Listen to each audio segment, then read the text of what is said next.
Jangan semua kematian itu selalu dikatakan COVID, ya, karena COVID.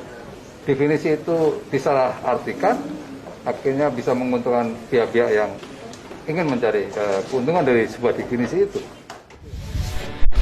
Muldoko, cerita tentang orang tabrakan dibujuk untuk tanda tangan sepakat positif COVID adalah sebuah fakta tak terbantahkan. Bahkan sempat salah satu rumah sakit di Surabaya didemo oleh ojek online gara-gara kasus ini. Cerita tentang mayat yang meninggal karena tenggelam, kemudian dites COVID, juga adalah fakta. Entah bagaimana ceritanya orang yang sudah meninggal tapi masih dites COVID.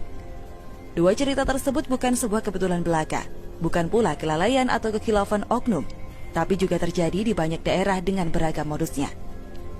Saya juga menjadi saksi hidup bagaimana petugas kesehatan mendatangi rumah warga dan membujuknya untuk setuju di-COVID-kan. Lalu ketika ditanya kenapa yang bersangkutan menawarkan itu, jawabannya sederhana, untuk laporan desa. Cerita soal pasien yang meninggal karena penyakit lain bila tidak mampu membayar biaya, ditawari surat positif COVID.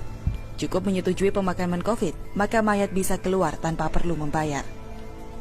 Belum lagi aturan pemakaman COVID untuk semua pasien yang dicurigai. Bahkan meski tidak ada gejala pun divonis dicurigai COVID, sehingga pemakamannya harus sesuai aturan COVID. Beberapa hari setelahnya, hasil tes keluar dan ternyata negatif. Berapa banyak mayat yang dimakamkan sesuai standar COVID, tapi hasil tesnya ternyata negatif? Banyak. Lalu apakah setelah itu lingkungan sekitar tahu bahwa ternyata hasilnya negatif? Tak banyak. Ini seperti hoax yang terlanjur menyebar. Klarifikasi dan permintaan maaf tak akan pernah cukup menjangkau semua orang yang sudah menerima info hoax tersebut. Berbulan-bulan kita melakukan protes. Banyak sudah yang melawan praktek jahat ini. Lalu kemarin, akhirnya Muldoko mau ikut menyuarakan, meminta pihak terkait untuk tidak memaksakan status COVID ke pasien yang sebenarnya non-COVID. Bagi saya ini jelas angin segar, angin perubahan yang langsung terdengar dari kepala kantor staf presiden. Harapannya semoga para tenaga medis yang nakal mulai tobat, mulai takut untuk main-main dengan status COVID. Tapi selanjutnya pemerintah juga perlu mencari tahu akar permasalahannya. Teguran kepada pihak rumah sakit dan tenaga medis tidak akan pernah cukup kalau kita tak paham masalah yang memotivasinya.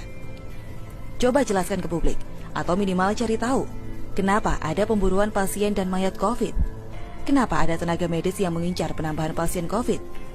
Kenapa ada tenaga kesehatan yang mengincar warga dengan penyakit bawaan dan menahun untuk diperiksa dan dipaksa COVID? Sebenarnya ada apa dengan mereka? Apa motivasinya?